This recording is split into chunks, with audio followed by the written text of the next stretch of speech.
Glória a Deus, gente. Uma salva de palmas para Jesus. Deus é bom demais.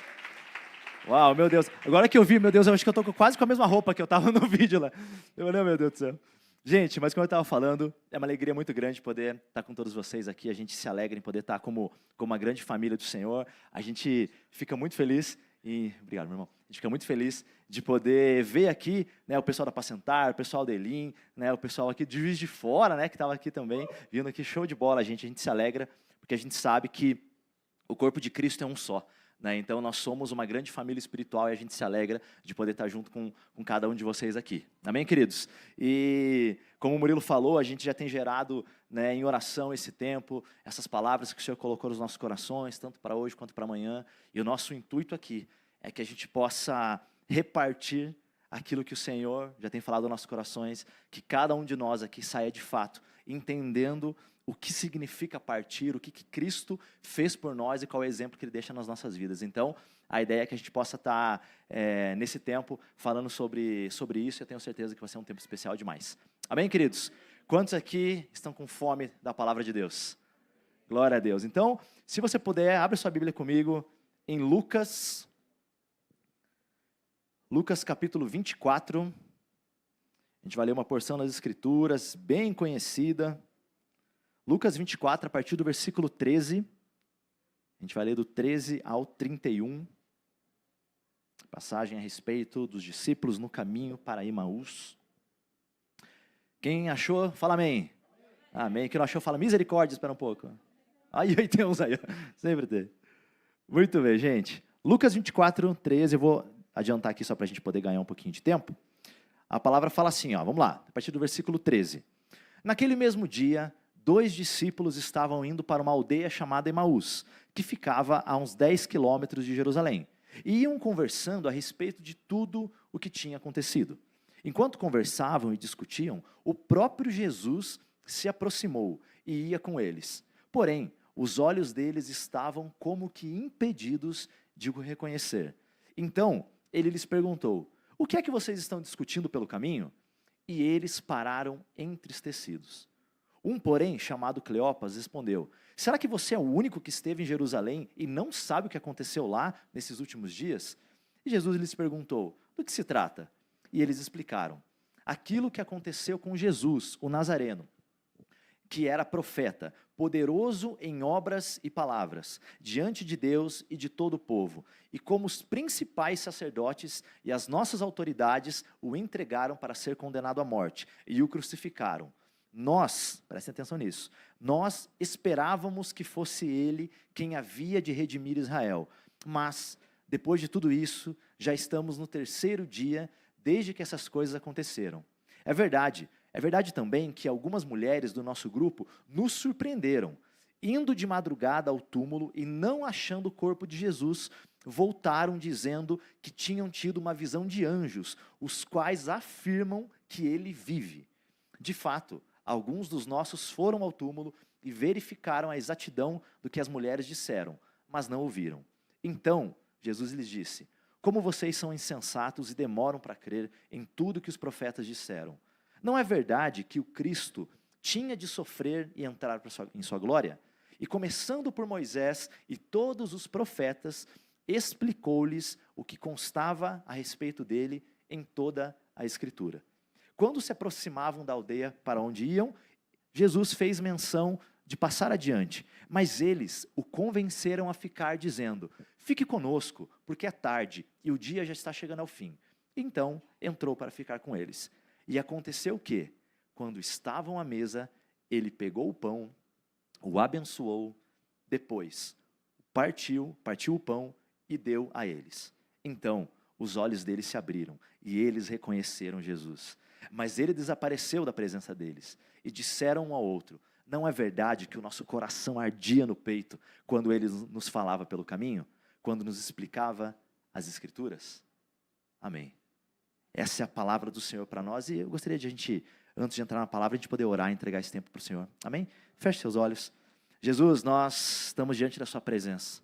Nós estamos aqui, Senhor, desfrutando do deleite que é a sua palavra. Então eu oro, Senhor, que a sua palavra que é viva e eficaz venha realmente ativar e avivar os nossos corações. Eu oro, Jesus, para que cada um aqui possa ter um coração como um solo fértil, um solo realmente que recebe a semente e faz com que ela frutifique. Eu oro, Jesus, para que toda preocupação, tudo aquilo que tenta roubar a nossa atenção, tudo aquilo que vem para nos distrair, fique fora deste lugar. A gente possa se concentrar na palavra que o Senhor tem para nós, na boa e maravilhosa semente do Evangelho que cada vez mais brota e cresce nos nossos corações. Eu oro, Jesus, para que o Senhor venha de verdade partir a nossa vida neste momento, para que a gente possa viver, Senhor, entender a mensagem que o Senhor nos confiou e aquilo que o Senhor tem para nos ensinar. No seu precioso nome nós oramos. Amém. Amém, queridos.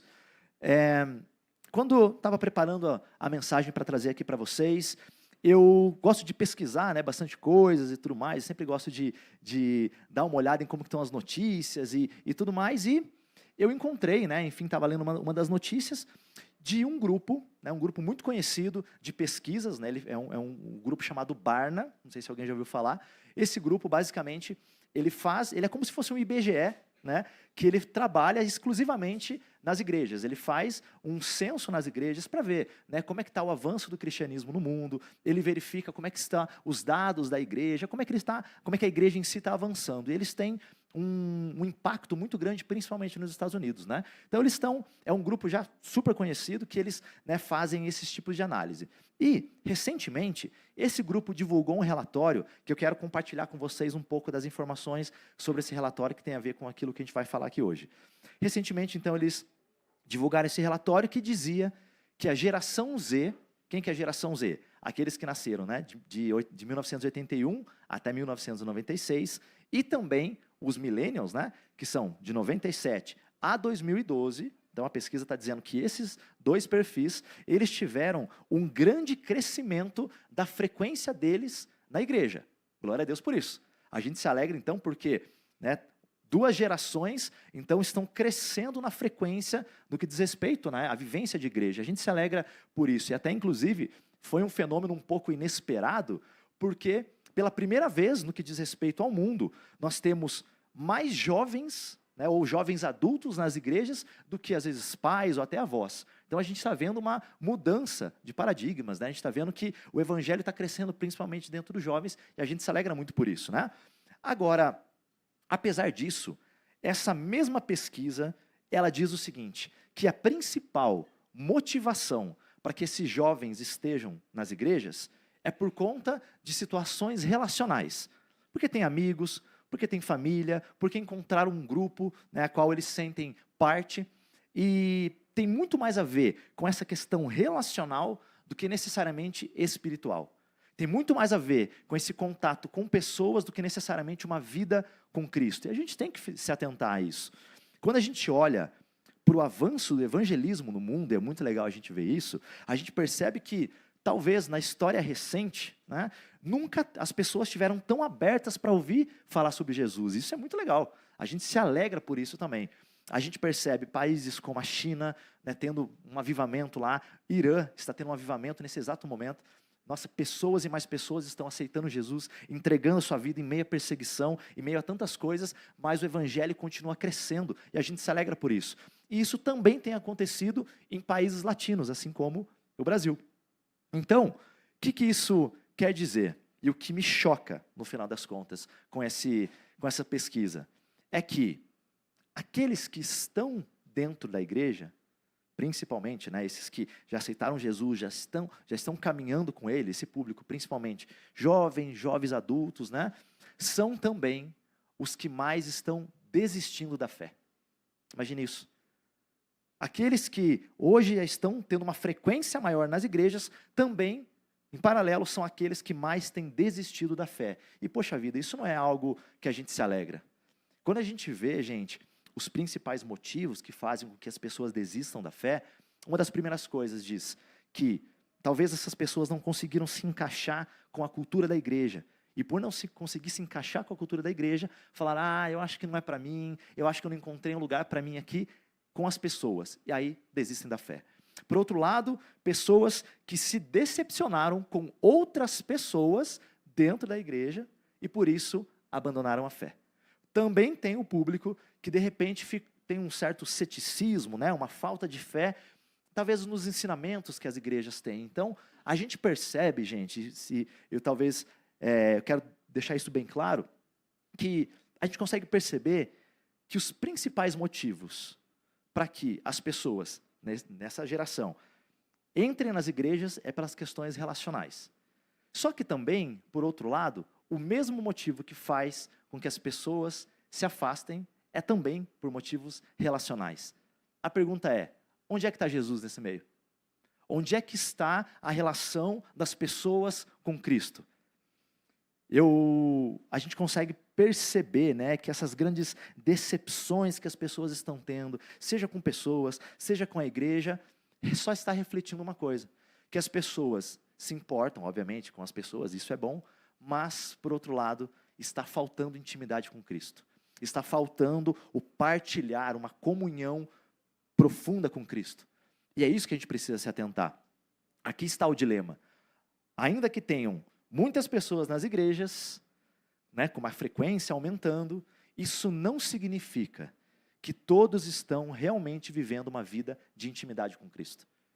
A gente vê muitas igrejas cheias, mas será que de verdade as pessoas, cada uma delas, estão vivendo uma vida íntima, um relacionamento de comunhão sólido com Cristo? É isso que a gente precisa se atentar. Mas, depois que eu falei todo esse contexto, essa introdução para vocês, pode perguntar, tá, mas o que isso tem a ver com aquilo que a gente acabou de ler do caminho de Emaús? E o que isso se conecta? Nessa passagem sobre o caminho até Emaús, a Bíblia conta que dois discípulos, certo? Dois discípulos que estavam, né, viviam com Cristo, caminhavam com Cristo, eles estavam tristes, eles estavam cheios de dúvidas, eles estavam sem esperança. Trazendo um contexto, a gente leu, Jesus tinha sido preso, tinha sido crucificado, né? Já havia 3 dias e onde estava Cristo? E é interessante a gente ler que a Bíblia fala que esses discípulos, eles receberam notícias de que Jesus tinha ressuscitado. Eles receberam informações de que Cristo estava vivo, mas mesmo assim, eles ainda não conseguiram crer. Ainda assim, a Bíblia fala que Jesus apareceu para eles, caminhou com eles nesse caminho até Emaús, mas ainda assim, eles não conseguiram o reconhecer. Você já imaginou isso? Jesus aparecer fisicamente do seu lado, conversar com você, caminhar quilômetros com você, e você falar, não tem nem ideia que é Cristo falando contigo.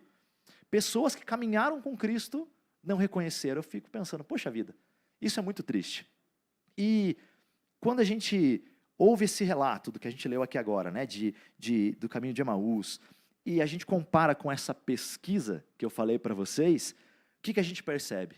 Que de fato, muitas pessoas dentro das igrejas, elas estão dentro das igrejas, elas vêm nos cultos, elas cantam ao Senhor, tudo mais, mas elas não têm desfrutado de uma vida plena de comunhão com Cristo. Imagine que triste, você falar o nome do Senhor, você orar, falar que você o ama, falar que tudo é dele, mas não ter tempo com ele. É a mesma coisa que você, num casamento, falar que ama sua esposa, falar que ama seu marido, mas nunca querer ver na cara, nunca querer ter um tempo junto com ele. Sempre está tarefado com tantas coisas e não consegue ter esse tempo. Então, quando a gente olha para aqueles 2 discípulos, no caminho até Emaús, a gente percebe que eles são um retrato de uma geração. Uma geração com um coração cheio de dúvidas. Uma geração sentindo talvez muitas pressões externas, muitas pressões por todo lado, seja pressão do trabalho, seja pressão da família, pressões de tantos lados possíveis. É uma geração com expectativas frustradas, com sonhos às vezes até esquecidos. E o problema, nós temos ouvido muito sobre Jesus, mas não temos tido mesa com Cristo. E aqui está o grande problema. Somos uma geração, muitas vezes, que ouve falar a respeito de Cristo, mas não tem tempo com Ele. E nós precisamos ligar esse alerta, porque é totalmente possível que nós caminhemos com Cristo sem ter intimidade com Ele. É totalmente possível que a gente venha toda semana nos cultos, que a gente participe de célula, que a gente participe de encontros, mas ainda assim nós não tenhamos uma vida de fidelidade, de entrega para Cristo.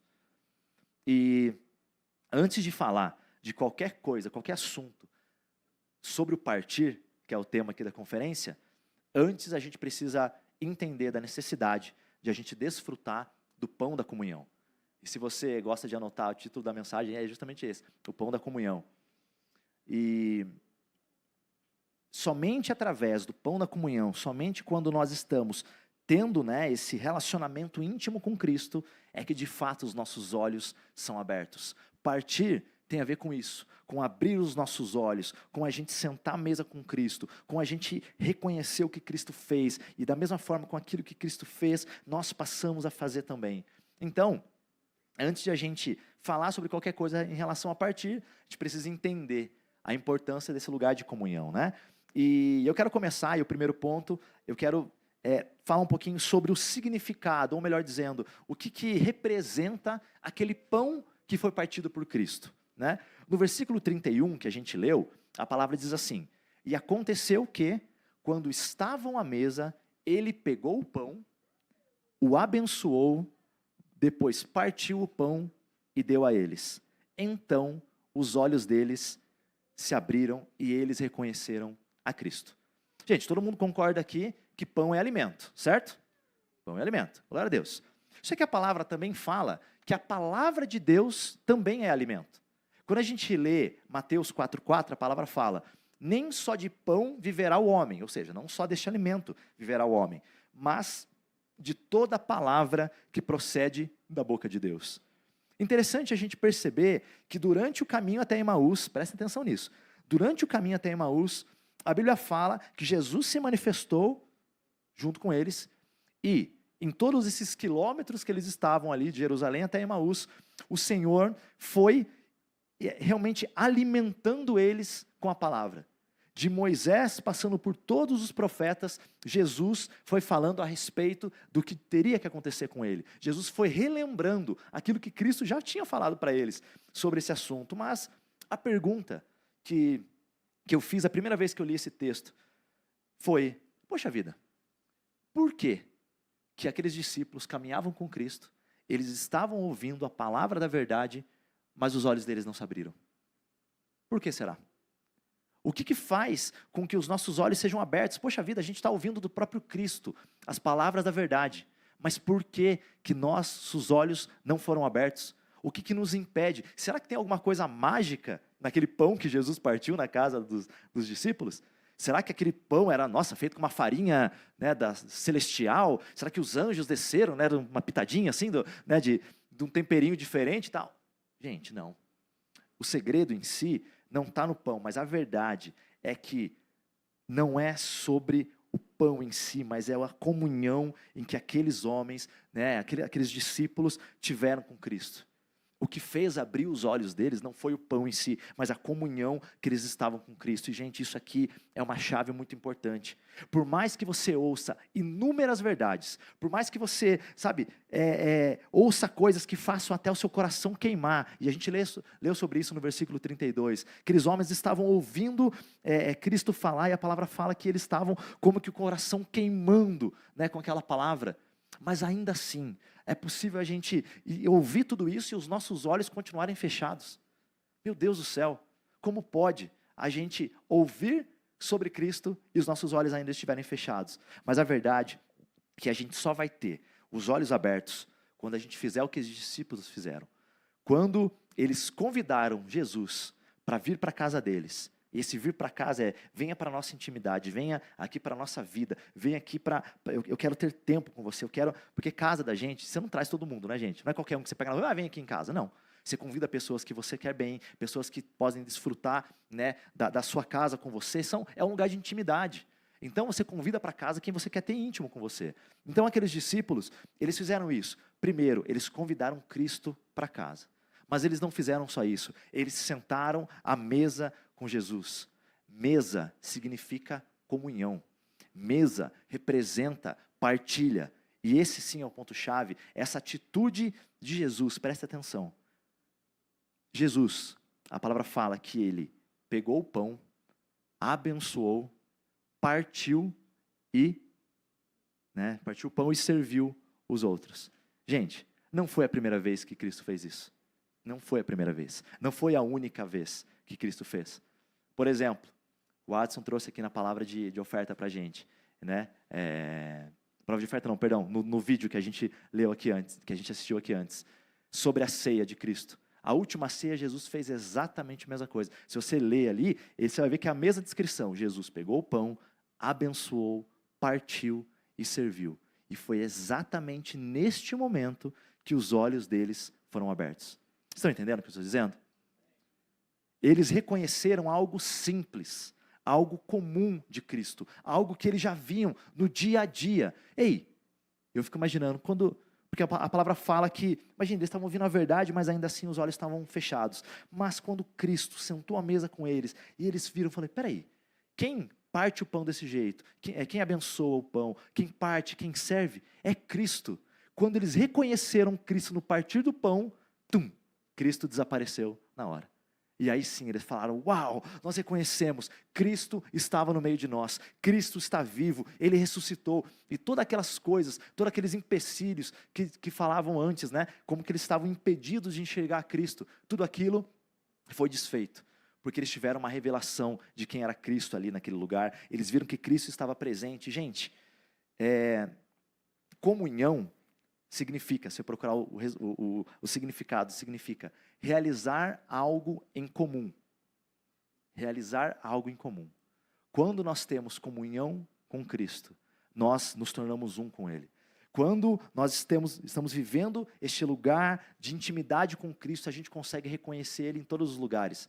A gente consegue reconhecer Ele na natureza, a gente consegue reconhecer Ele nos louvores, a gente consegue reconhecer Ele nas nossas famílias, nas nossas relações, porque se a gente está conectado com Cristo, então Cristo também está conectado com a gente. Se a gente consegue ter uma vida onde a gente é totalmente entregue, totalmente íntimo do Senhor, não tem como fugir da presença dEle, porque sempre a gente vai estar conectado com Ele, amém?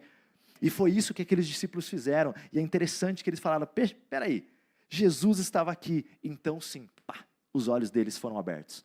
Isso nos ensina, queridos, que o reino não é apenas ouvir palavras, não é apenas receber informações. O reino é mesa, o reino é comunhão, o reino é presença, o reino é intimidade, o reino é reconhecimento de Cristo. É isso que a gente precisa ter. Aqueles discípulos caminharam quilômetros com o Senhor, recebendo muita informação, mas somente no momento que eles convidaram Cristo para estar perto, eles sentaram à mesa, aí sim, instantaneamente os olhos deles foram abertos. E é importante, a palavra diz, eles insistiram para que Cristo ficasse. Queridos, a palavra fala que o reino é tomado pela força. A gente precisa insistir em caminhar com Cristo. Insistência, meus amigos, quer dizer que nem sempre as coisas vão ser fáceis, mas em todo momento a gente precisa insistir em estar nesse lugar, em comunhão com Cristo. A gente precisa estar próximo dEle, porque nós teremos muitas distrações, nós teremos tantas coisas que tentam roubar o nosso olhar, a nossa visão, mas a palavra fala que nós precisamos estar com os nossos olhos fitos no Senhor, o autor e consumador da nossa vida, porque é somente nele que nós encontramos graça, somente nele nós encontramos vida, ele é a única fonte de vida, o qual vale a pena viver. Então, amigos, eu falo para vocês, se tem uma coisa que a gente precisa fazer, é constantemente estar perto do Senhor, porque Ele constantemente está querendo se revelar a cada um de nós. Assim como com aqueles discípulos, Jesus se manifestou. Jesus falou, ei, eu estou aqui, só que eu preciso que vocês aprendam. Eu preciso que vocês percebam, aliás, que eu estou aqui. O Senhor está constantemente ao nosso lado, mas a pergunta é, será que nós estamos atentos a Ele? Será que a gente está prestando atenção que Ele está nas coisas mais simples do nosso dia a dia? Ou será que a gente espera somente grandes manifestações para dizer que Cristo está presente? Será que a gente consegue reconhecer Ele no dia a dia das nossas vidas? Será que a gente consegue reconhecer Ele no café da manhã? Será que a gente consegue reconhecer Ele num dia normal, indo para o trabalho? Cristo está presente também nesses dias. E se o Senhor, Ele escolheu se revelar num partir do pão, em algo tão comum, é porque o Senhor tem uma graça nisso. O Senhor tem uma graça na simplicidade. O Senhor tem uma graça em um Deus se fizer homem. Um Deus que poderia ter nascido num palácio, escolheu se revelar numa manjedoura. Imagine isso. Esse é o coração do nosso Deus. Às vezes a gente se perde esperando que a gente só vai encontrar Jesus quando tiverem coisas sobrenaturais. Mas a realidade é que o sobrenatural, primeiro, ele se revela no simples. E esse é o segundo ponto. O sobrenatural se revela primeiro no simples. Jesus, ele não se revelou, ele escolheu não se revelar em um milagre grandioso, mas em algo tão comum como um partir do pão. Quantos de nós partimos o pão hoje cedo, quando a gente acordou e comeu um pãozinho? Jesus escolheu isso para se revelar. Jesus escolheu esse lugar, então ele se revela no simples, numa rotina de fidelidade, numa rotina de companheirismo entre nós e o Senhor, sabe, num lugar de intimidade com Ele. E sim, claro, Jesus se manifesta também no sobrenatural, no extraordinário. Graças a Deus por isso. A gente se alegra, né, quando a gente vê grandes milagres, grandes revelações. Sim, o Senhor também se manifesta neste lugar. Mas a palavra fala que o sobrenatural aconteceu, mas depois que eles tiveram a revelação de Cristo no simples. Quando a gente olha o versículo 31, a palavra fala que então, Jesus partiu o pão, então os olhos deles se abriram, e aí aconteceu o sobrenatural. O que aconteceu o sobrenatural? Jesus simplesmente desapareceu do meio deles. Você imagine, gente, está aqui, pastor Gilbert falando alguma coisa, daqui a pouco, desaparece o homem. Onde é que foi parar o pastor Gilbert? Gente, foi mais ou menos assim que Cristo aconteceu. Estava sentado à mesa com aqueles discípulos e, de repente, ele desapareceu. Mas não foi isso que fez com que eles tivessem a revelação de Cristo. Foi o partir do pão, foi o simples. Então, o sobrenatural, ele acontece, mas o simples primeiro precisa acontecer. O Senhor se revela primeiro no simples, para depois nos levar para um lugar do sobrenatural. Eles viram o sobrenatural, mas antes eles precisaram encontrar Cristo no ordinário, no comum, naquilo simples que acontece no dia a dia. E é interessante quando a gente lê no versículo 35, que eles foram contar aos outros, né, o que havia acontecido. Imagine, gente, Jesus caminhando com a gente. Olha essa história. Jesus caminhando com a gente, daqui a pouco a gente chama ele para casa, ele senta na mesa com a gente, aí ele parte o pão, né, e daqui a pouco ele desaparece. Qual seria a primeira coisa que você contaria para os outros? Eu possivelmente ia contar, rapaz, você não sabe. Jesus estava comigo, daqui a pouco ele, desapareceu. Sumiu da minha frente. Meu Deus, isso é sobrenatural. Quem que faz isso? Né? Mas não foi isso que aqueles discípulos fizeram. É interessante a gente perceber que os discípulos nem mencionaram isso. Eles falaram, Cristo caminhou com a gente no caminho. Cristo partiu o pão e nós o enxergamos. Ponto.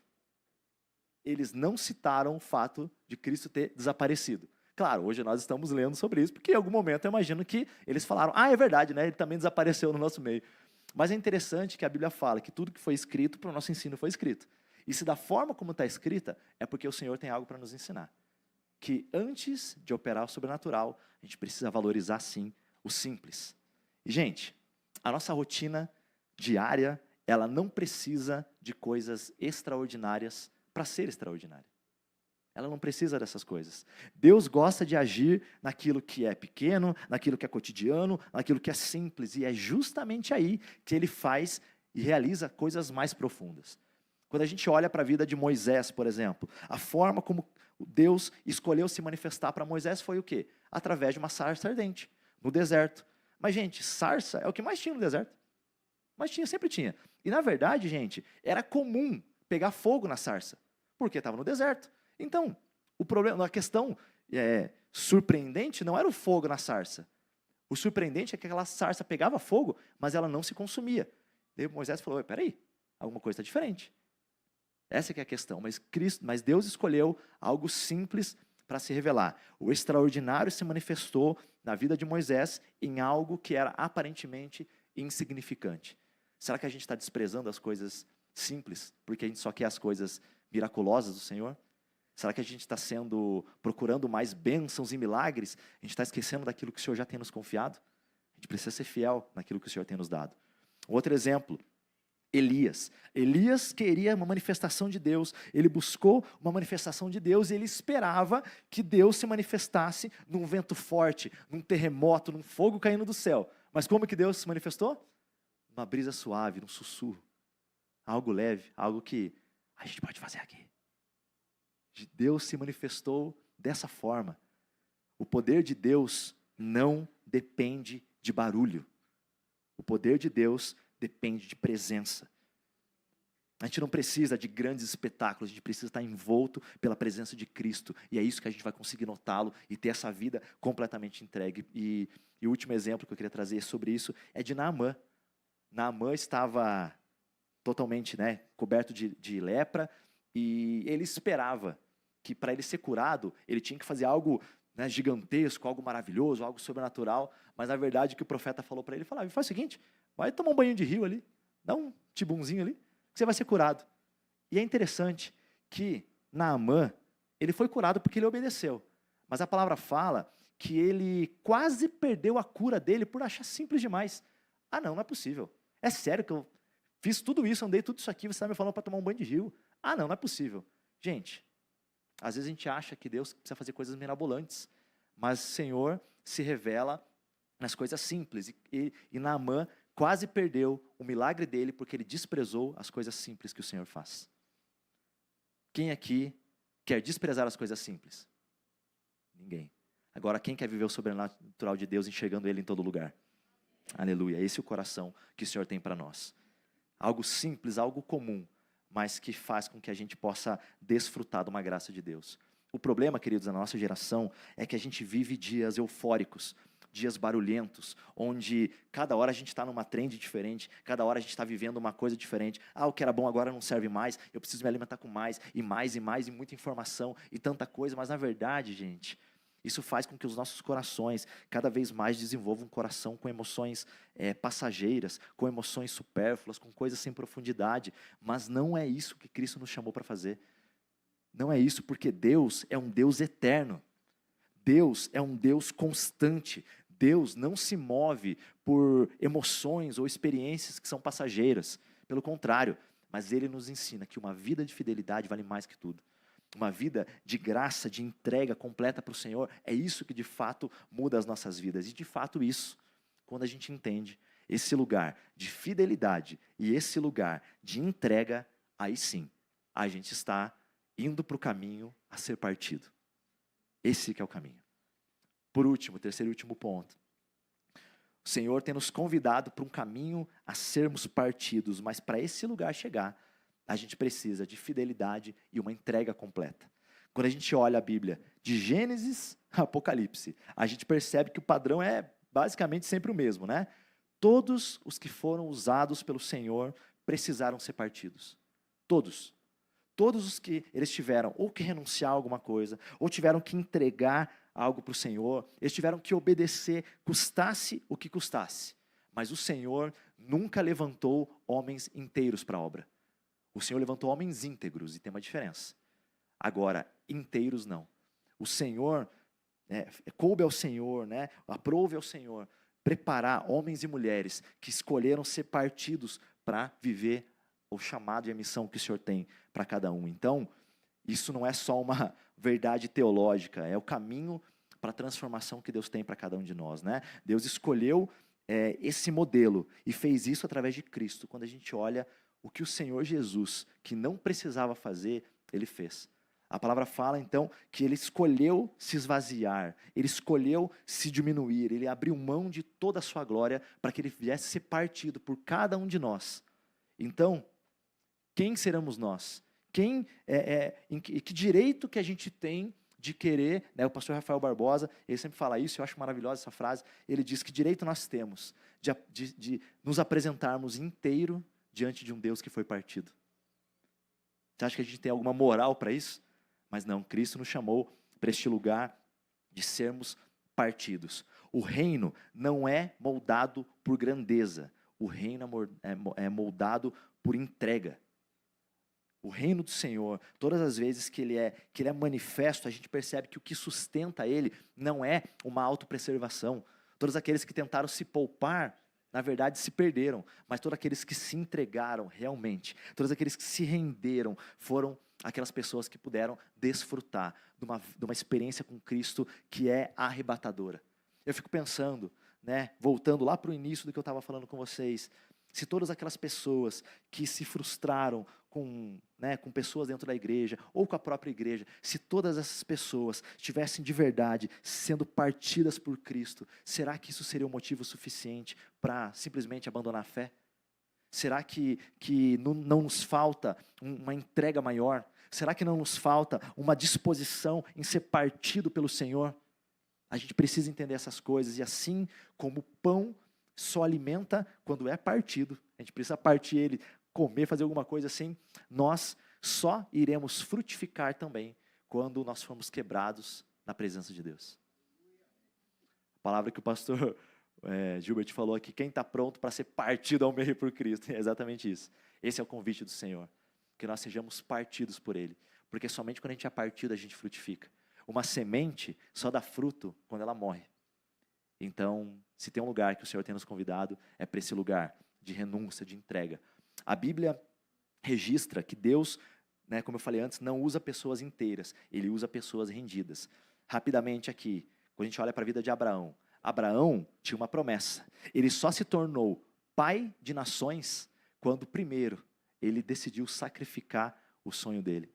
Quando ele decidiu, no coração dele, sacrificar Isaac. O Senhor poupou Isaac, mas ganhou o coração de Abraão. Então, Abraão escolheu se entregar. Moisés só se tornou libertador do povo depois de passar pelo deserto. Às vezes a gente quer viver grandes coisas, mas a gente não quer viver os processos que o Senhor tem para nós. E a gente precisa passar por eles. Porque a gente só é aprovado se nós antes formos provados. José só governou depois de injustamente ir para a prisão. Quantos aqui, às vezes, a gente levanta a nossa justiça própria, mas o Senhor, na verdade, está nos chamando para ser como José, que mesmo no lugar de injustiça, a gente permanece fiel ao Senhor, conservando o nosso coração, guardando o nosso coração para isso. Davi só reinou plenamente depois de anos fugindo de Saul. Pedro só liderou a igreja de Cristo depois de chorar amargamente por aquilo que ele fez. Pedro só conseguiu liderar pessoas depois que ele foi curado numa dor de um erro dele, de uma falha dele. E Paulo só foi um instrumento de transformação quando literalmente ele caiu do cavalo, gente? Quando ele caiu do cavalo e ficou cego, somente a partir desse momento, Paulo pôde então ser um instrumento da transformação, e a gente lê, e é um exemplo, um grande herói da fé. Paulo nos ensinou sobre isso. E eu fico pensando, olhando para todos esses casos, todos esses exemplos na palavra de Deus, e eu penso que é o seguinte, é como se Jesus estivesse falando a seguinte frase para a gente: vocês só verão quem eu sou quando vocês me permitirem fazer em vocês o que eu fiz diante de vocês. Vocês só vão me ver de verdade quando eu puder fazer em você o que vocês viram eu fazendo diante de vocês. É esse poder, isso é maravilhoso, mas também a gente precisa calcular o custo disso. Eu vou falar para vocês, amigos, a palavra fala que se você quiser ser um discípulo de Cristo, a primeira coisa que você tem que fazer é o quê? Negar a si mesmo. É esse lugar. É esse lugar de negação, de entrega, que a gente pode de fato viver aquilo que o Senhor tem para nós. E Cristo foi partido por nós. E nós somos chamados a nos deixar, nos partir por Ele também. Porque o verdadeiro cristianismo não é um convite ao comodismo, é um convite à mesa, onde Cristo parte o pão e também parte cada um dos seus discípulos. Cristo tem nos chamado para este lugar, e é nessa mesa, assim como nos discípulos lá no caminho de Emaús, assim como eles, os nossos olhos serão abertos. Somente quando a gente senta na mesa da comunhão, somente quando a gente participa do pão da comunhão, somente quando a gente vive Cristo todos os dias nas nossas vidas. Gente, nós estamos aqui numa conferência abençoada, eu tenho certeza que vai ser um divisor de água nas nossas vidas. Mas, gente, a conferência começa hoje e termina amanhã. Mas e o domingo? E a segunda-feira? E a terça-feira, como é que vai ser? Gente, se a gente não manter esse lugar de fidelidade, de encontro com Cristo, de comunhão, a gente pode ouvir muitas verdades, mas o nosso coração, os nossos olhos permanecerão fechados.